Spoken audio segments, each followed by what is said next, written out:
Welcome back, estheticians. Welcome back to Esthetician Edit. I'm Samantha, your host, and today we are joined again with Lina Kennedy from Alexandria Pro, and we're super excited to talk to her. You look great, Lina. If you don't mind just introducing yourself for maybe those who didn't watch the last podcast. Yeah, hi everyone. I'm Lina Kennedy, President and CEO, or Jack of all trades, right, of Alexandria Professional. We are responsible for pioneering professional body sugaring worldwide for 34 years now, and created something that is, in my mind, and those that really apply our education, our technique, and everything, the most gentle, effective form of permanent reduction hair removal, inclusive. Doesn't matter the color of your skin, the skin condition, the type of hair, vellus versus terminal. We do it all. Yeah. Mhm. So we want to talk a little bit as about your success as a female entrepreneur because I think this industry is led by a lot of women and which is really Hmm. inspiring. I know when I came into the industry, I wanted to become an esthetician, not so much to like treat the skin, even though I wanted to treat the skin, but more so because I was inspired by all of the estheticians that I would meet and how they would create a business and a lot of them were very creative and creating something that was really special for them. And talking to you last time, I feel like, you're really passionate about sugaring and you Mm. took an idea that was really close to your heart and you like ran with it. So if you don't mind kind of sharing as a female founder in the beauty industry, what are some of the biggest lessons you've learned about leadership in Mm. business? It's a big one, Uh-huh. but it get asked a lot, right? For Mhm. me, it's stay true to you. And there's a lot of ways to make money, Samantha, in any industry, especially in a beauty industry, though, because there's a lot of manipulation out there. But for me is I cannot represent something I don't 100% believe in. I have to understand the purpose and value of everything we provide, everything we manufacture. It has to be able to be clearly defined so that I can help, whether they're salon clients or estheticians or beauty students, right? Because we do a lot with beauty schools or even some of our distributors. If I can't convey the message with clarity, with conviction, with passion, then I'm in the wrong business for me because all those things matter to me. So if you have an idea and you feel passionate about it, you may stand alone for a while because there's always, a lot of noise around you trying to break you down, trying to create negativity, negative thoughts, and Mhm. stand firm. If you truly believe what you want to represent, stand with your 2 feet planted. Keep your mind and soul open to receiving and clear thoughts. Yeah, works for me I anyway.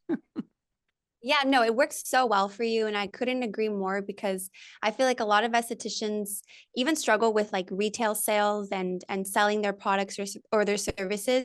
But it's so much easier when you actually believe in the service you're providing and the product. And it's just like an Yeah. easy sell. That's a big problem, not just here in the US. Every country I deal with is everybody feels like it's very difficult to get their salon accounts to retail. Mhm. And that's twofold. As you were saying, if you don't believe in it, if you're not a product of what you represent. In other words, if I had hairy underarms or, bikini or anywhere hair, how can I Mhm. represent sugaring the way I do? I know what it does because it is what it is. There's nothing I haven't done with it. But when you're looking at retail products, your clients are going to buy something from somewhere, whether it's Sephora's, online, Amazon, Walmart, Targets. They're going to buy what they need from someone. What you Mhm. represent should be what you believe is the best for their need from what you do, that partnership you built with your client from an ST to a client. That's the most intimate relationship you can have, right? Because, Mhm. a lot of people share a lot of secrets inside that room, which, we keep to ourselves. But at the end of the day, you're building trust. So if you try to take, here's my cup of coffee. Oh yeah, it's really good. But, you know, don't you know this brand? then that's not representing anything. What is this going to do for you? It's not coffee, first of all, it's a chai latte. But you know what I mean? Like, so if they need something for their hair care, why does the one you have available matter? In Mhm. my world, in the Alexandria Professional world, we have a full circle of skin conditioning program, and there's specifics to each quarter of that circle, and there's a specific value and purpose.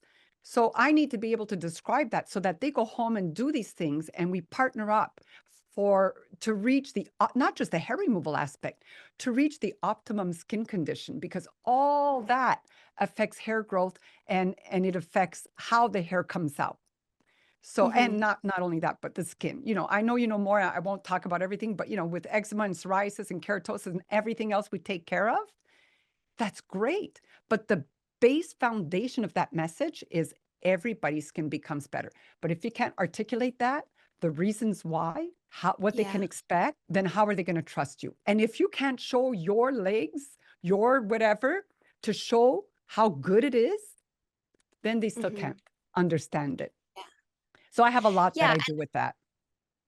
I think that like even going to the trade shows, a lot of estheticians could be like overwhelmed because there's so many brands out there, there's so many products, but it's like I think that it's really important to write down the questions like what is this brand's philosophy? What's their mission? Like what is it that I'm going to be selling much more than the product itself, you know? And That's so right. what would you say are like three selling points that you feel like are just natural, like this is why my product is like I believe in my product so much. If you can give us just like three. Okay. Well, we manufacture, so we know what goes into it.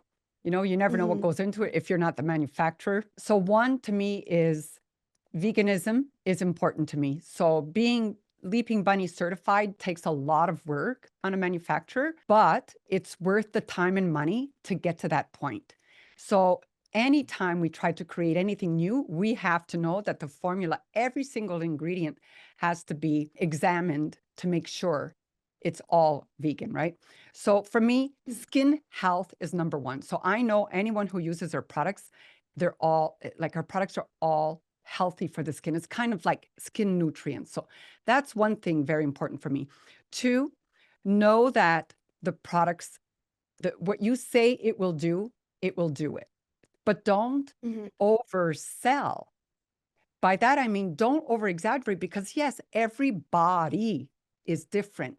Every skin we all have the base similar needs, but then there's other things needed. So how can your products affect that? And third is to have a fair pricing. By fair, I don't mean cheap, because, we know the beauty industry. We understand, I won't go into, all of that, but we understand Mhm. there's layers of people who need to make a profit margin. So you have to find a way to keep your pricing reachable, not just for those that have a deeper pocket, but for those that have a great need and may not have a deep pocket. And that's where it comes in, that number one, will it be really good for them? So just be Mhm. confident in what you represent, I think is the most important. And you can't be that unless you're knowledgeable.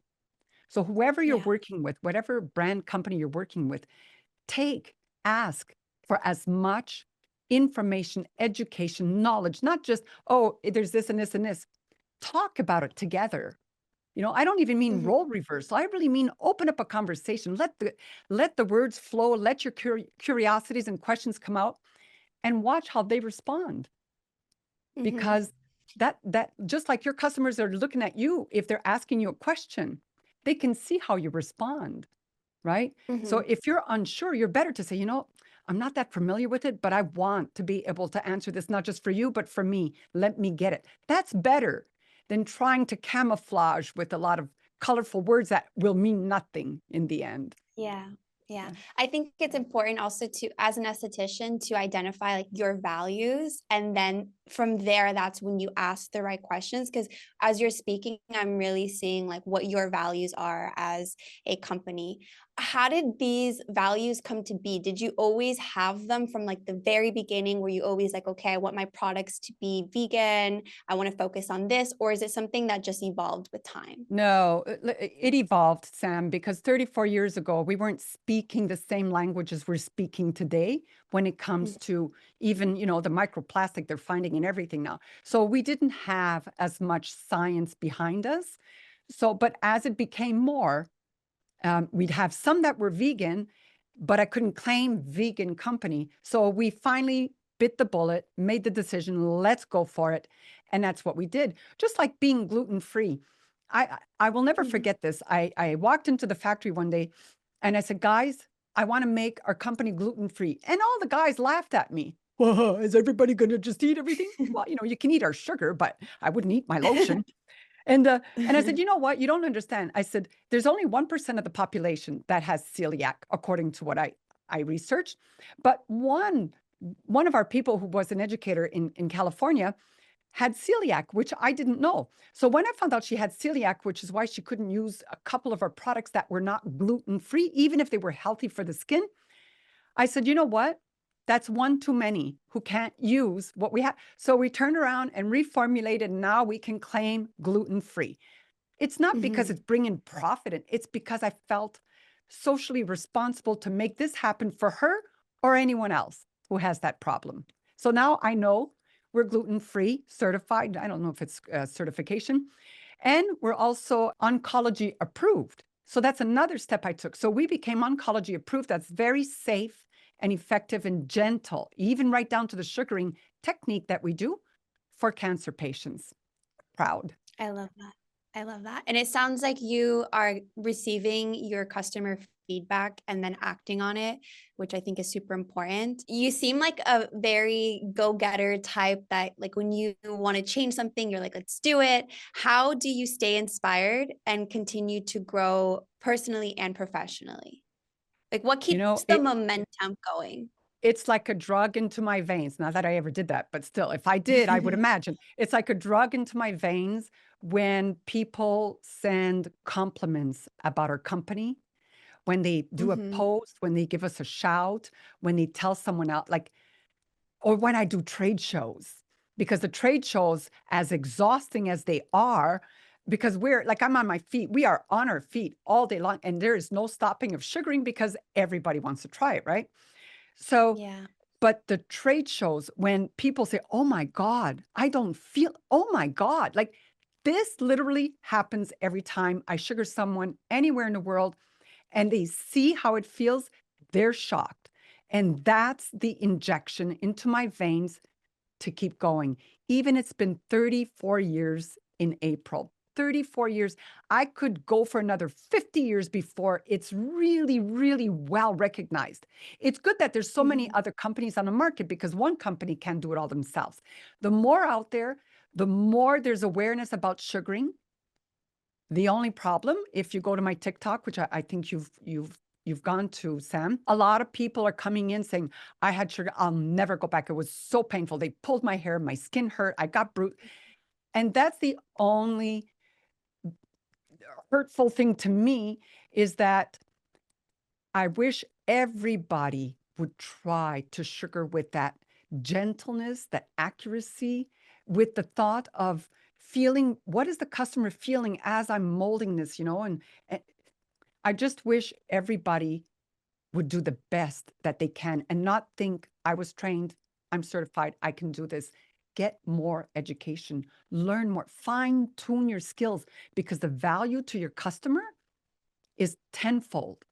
And that it's Mhm. not just about the money you're making, it's that you get this huge sense of pride because everybody can't believe, like they love it so much. That's the day I retire when the sugaring world is so normalized. You know what? I joined the NIC. I don't know if I told you last time. This is very I important. think you This did. took us Mhm. 34 years.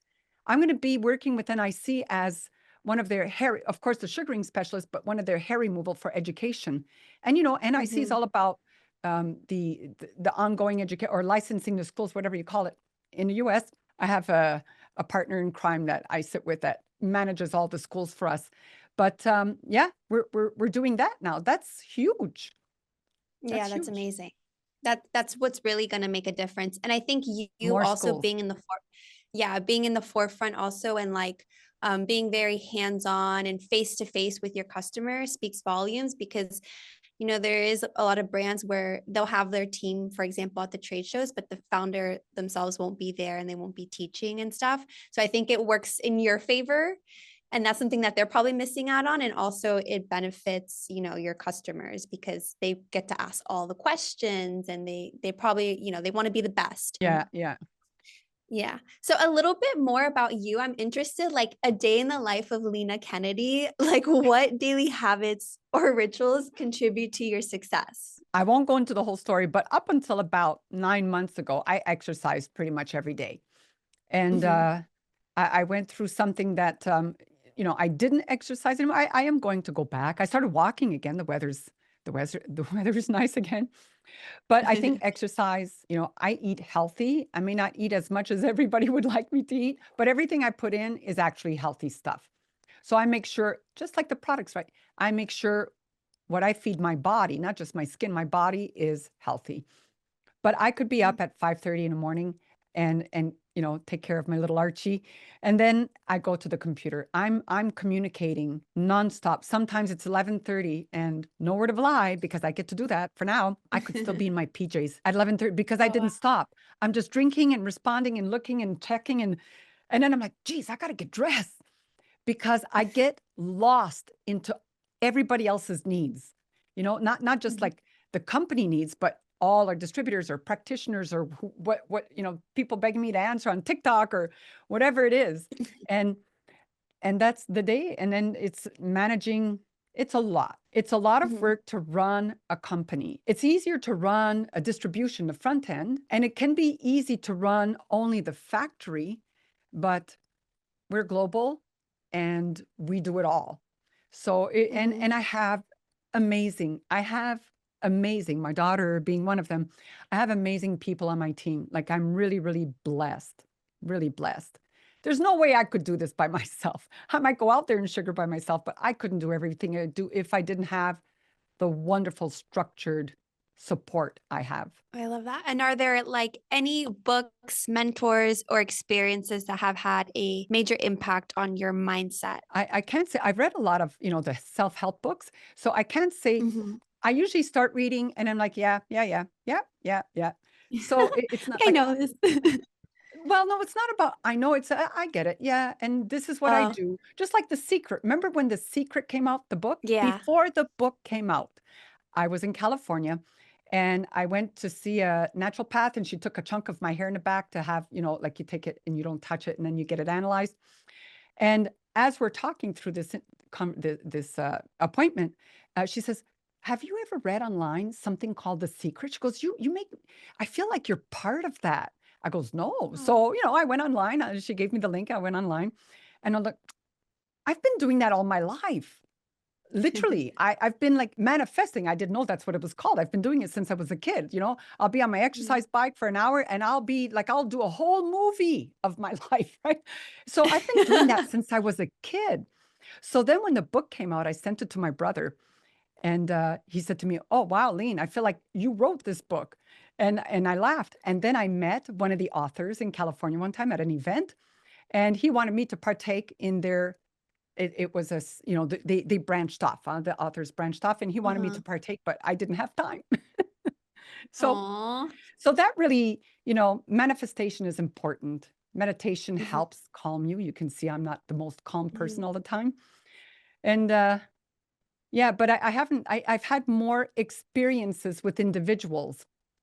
Like when I Mhm. worked in Toronto for Petro-Canada in a collection department. I can't go into, that's in a book too, the story. I'll never forget this woman when I had to tell her she was my top manager, Anne something.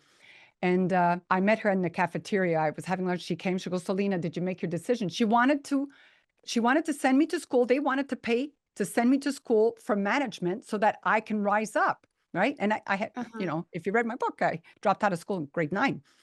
And well, I'm not proud of it though. So anyway, when I said to her, "Yeah, I really considered, but it's really not for me. I don't know what I'm going to do, but I know this is not it. But thank you so much for the," and I remember she looked at me. She was a really tall, beautiful woman. She's Lina. I know whatever you do, you will rise. And that was Mhm. it. So those are moments. And I had that happen with another man at a nightclub I used to work at in Toronto who said the same thing when I left there. And I think those really, like, when people have confidence in me, the last thing I want to do is let them down. You know, Mhm. I have someone Yeah. in my office who's been working with us for 33 years, and she always says, I've never met anyone who has as many horseshoes fall out of her back end like you do. Not in those words, more crass, but that's the meaning. Mhm. So I think people trust me. yeah, That I think you helps. have like a strong sense of belief. I feel like in order to be successful, you need a strong sense of belief in yourself and in Yes. what you are creating. And it sounds like you just kind of let passion just like lead you, which they write books about that. And if people have such a hard time with it. Yes, So ma'am. that's very admirable. Yeah. You cannot succeed if you don't first have the trust in yourself, your abilities, Mhm. and if you don't have the full abilities, there's people around you can go to. But without trust in yourself, there's going to be enough naysayers. You need to be Mhm. at least your own center core, because I've walked the walk where I didn't have the entourage of trust. You know, more people tried to take you down than tried to help you. But whenever that one, just like what still feeds my vein, whenever that one Yeah. friend or one employee would say, you know what, Lena, we believe, we trust in you. Like we're here with you, not for you. We're here Mhm. with you. So, you know, when you have that going on, it's a force. And I know you mentioned in your book that you had a near-death experience. I believe I was the age of 7. 7. How did that, like, did that in any way contribute to the way that you are now? Every single day I breathe, it contributes. Mhm. I never, ever forget the message. You know, I didn't want to come back. And I think it's a common thing when you read any books on life after death experiences. It's a common feeling. And I'll tell you why. Because, and I didn't even go as far as I could give you another story, like privately, another time from a friend. She went really Uh-huh. far. She was brain dead for many minutes. She should not have. And she worked for me now 33 years and Wow. we're very close. But everybody has that same feeling. It's because I can't even put it into words how I felt there. Like it's not even, I don't know any other word other than like enigmatic, because it's the most, you don't even need to describe the calm and the peace and the beauty that you feel of nothing. It's like, I don't Mhm. even know how to put it into words. It was so surreal. So I didn't want to go back. And there was a little hand that, not a little hand, but it was a hand that went on my shoulder with a male voice saying, you know, you have to go back. I don't want to go Uh-huh. back. You have to Mm. go back. A lot of people depend on you. This is what I carry every day. And don't worry, you are never alone. We are always with you.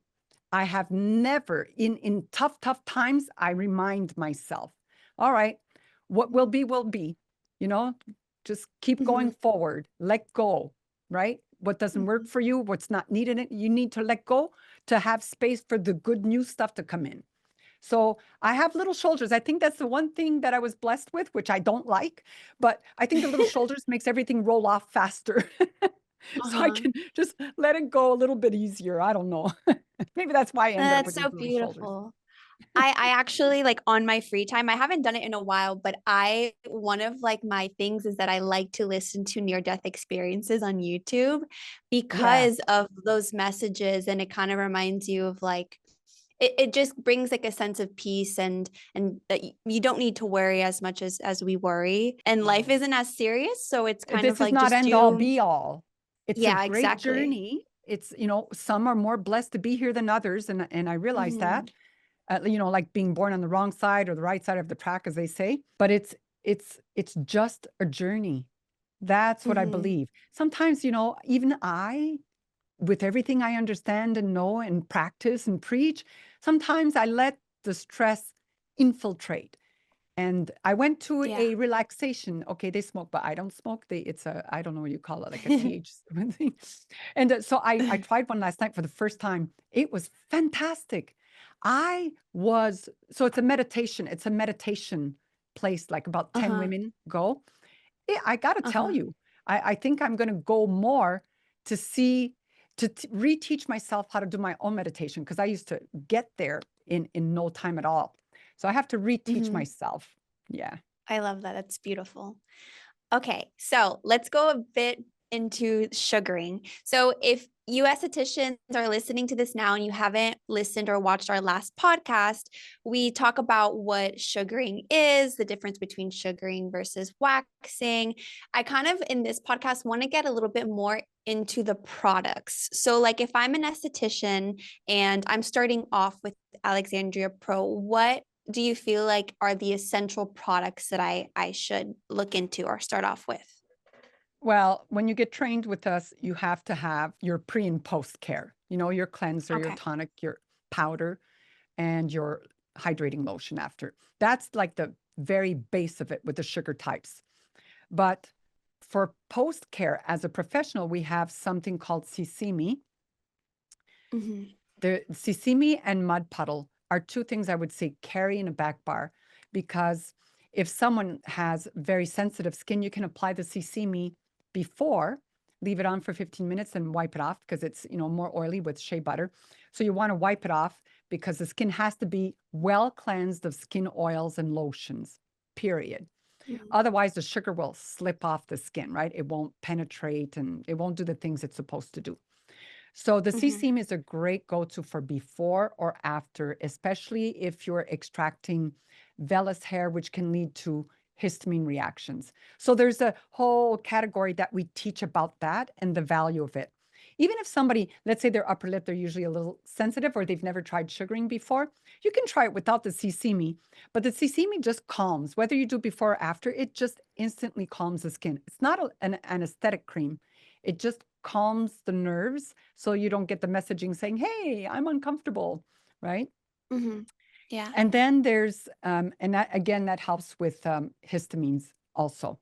And then the mud puddle is anti-inflammatory and also calms the skin. And it has over 60%, well, actually 60% silicon dioxide. So it's a really good product to put onto the skin in the beauty industry.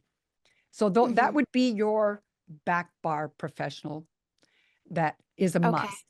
But in the full circle, like if I could get all the salons, and I'm not going to say that they're all like that, but if we had every salon in the world that we've trained follow the protocol, really Mhm. hone in on the 6 steps to perfect sugaring, and support the full circle of skin conditioning, and offer with all that the PRP permanent reduction program, we would be all speaking the same language of improved skin on everyone and faster permanent reduction of hair growth. It is Mhm. black and white with me. It doesn't matter how many people try to argue with me on TikTok. I just continue to give my facts because I know them to be true. Yeah. Mhm. And so if I'm a client and I am buying the products, are these products to go home with as well?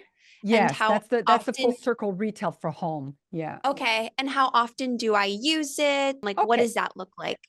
I always tell everyone, just try for 30 days. When I had my studio, I would actually I would charge them. I would say, if you can look in my eyes at the end of 30 days Mhm. and say your skin is not improved at all, but you follow the process very clearly at home, I will refund you. I never had to Mhm. refund anyone because they couldn't argue with their skin, right? So here's Yeah. what I would do. I would have, let's say they came to me the first time for sugaring. So, they might have ingrowns, lots of dry skin, maybe bumpy skin. They're not really ingrowns, but congested follicles and all these little Mhm. things. And I sugar, and the skin's already better and they're happy. Here's how they can maintain that level and start to improve it. They would go home with phenomenal, a sweet cheeks or salt Mhm. smoothie, and mud puddle. So I would have them obviously not exfoliate right away. I would have them start with a phenomenal, which is a skin cell softener and repair. It's even good for, well, that we have so much on that for psoriasis, eczema, keratosis. Originally, I created it for ingrown hairs. But if you think of what an ingrown hair is and all the various types of ingrowns and the Mhm. conditions of them, you can see why it naturally defaulted into eczema and psoriasis and so on. So that would be the first. Why? Because I want them to keep those skin cells healthy and it helps skin cell regeneration as well. So you want to keep those skin cells healthy so that and soften so that when you start exfoliating in about 3, 4 days or even a week down, then those skin cells are easy. We're not trying to do a deep peel, just surface Uh-huh. exfoliation. And once you surface exfoliate, immediately after you rinse that off, you put the mud because now everything is freshly removed and the mud can penetrate deeper and actually purge out congested follicles and also help to squeeze out any ingrowns, right? If they had any to begin with, right? You want to clear out that skin. So now this is good for them. The skin looks beautiful. But for you as the esthetician, when they come back and you start to sugar, they're going to say, oh, I hardly feel it. I don't feel it like I did the first time or whatever they're going to say. Mm-hmm. It's not that all the hair is refined. It's that the follicles are more decongested. So the sugar penetrates easier, faster, and the hair Mm-hmm. slides out. You know, we only take the hair out in the natural direction and it's lubricated and the hair slides out faster, easier. Mm-hmm. There's no resistance in there. You know, that hair is ready to come out. There's no fighting anymore. And this just gets better and better.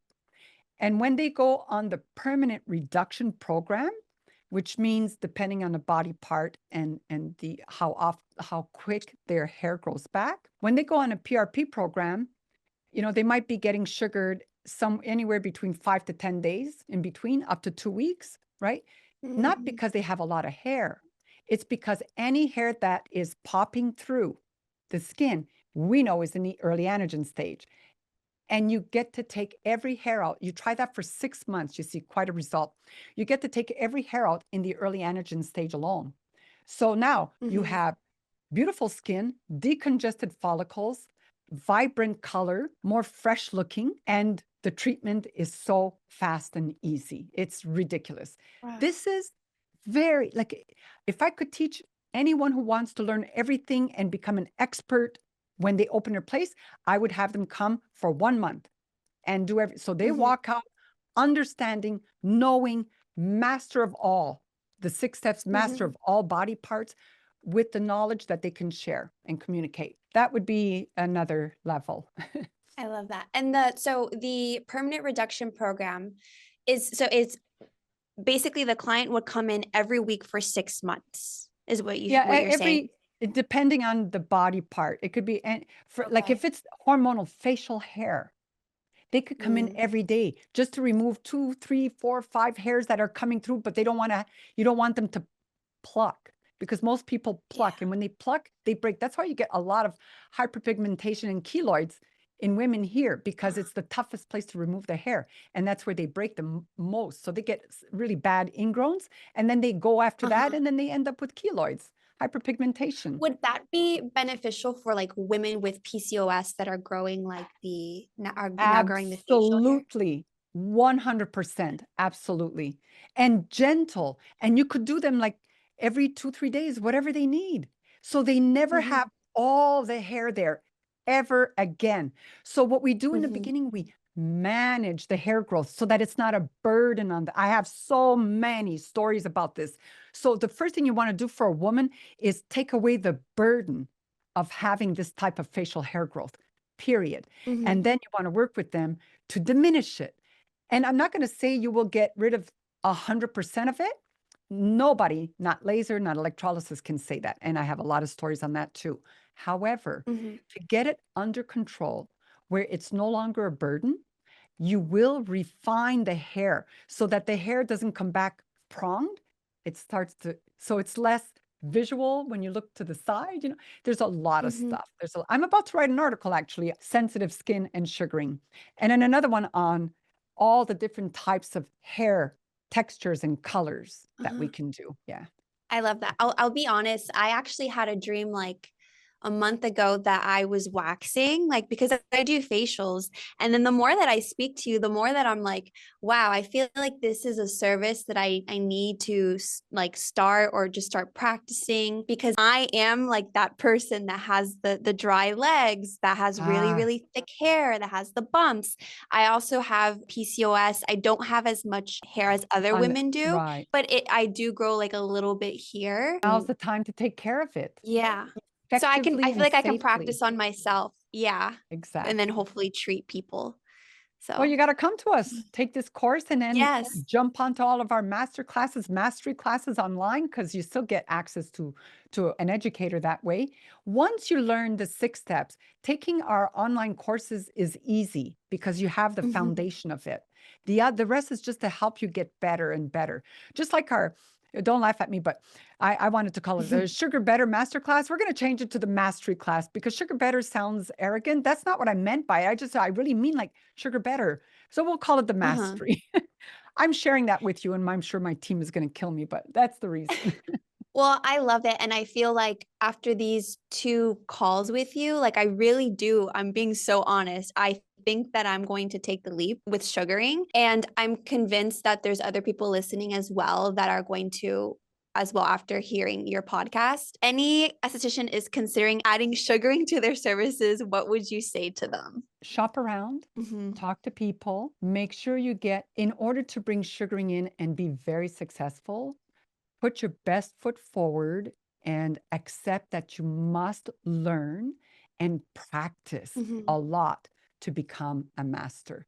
And then the world is yours with your clients, because when you can provide everything I'm sharing with all of you here, and I thank you, Sam, I appreciate your passion on it.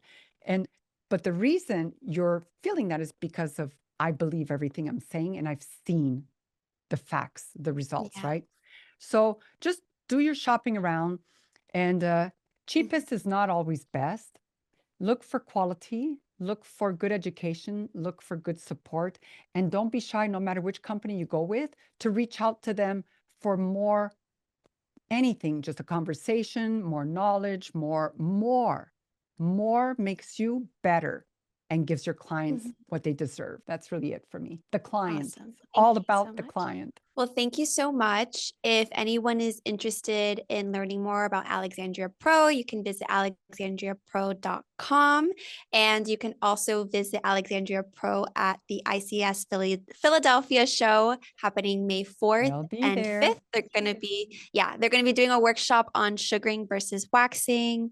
And they're going to be doing live demos. So you can probably like feel the Feel it. experience for yourself. Come and feel Yeah. it. And then that, I don't Yes. even have to say a word. I can try to do that. They can muzzle me, but come and feel it for yourself, and it answers all your questions. Well, thank you and bye, Thank you, Sam. esthetician.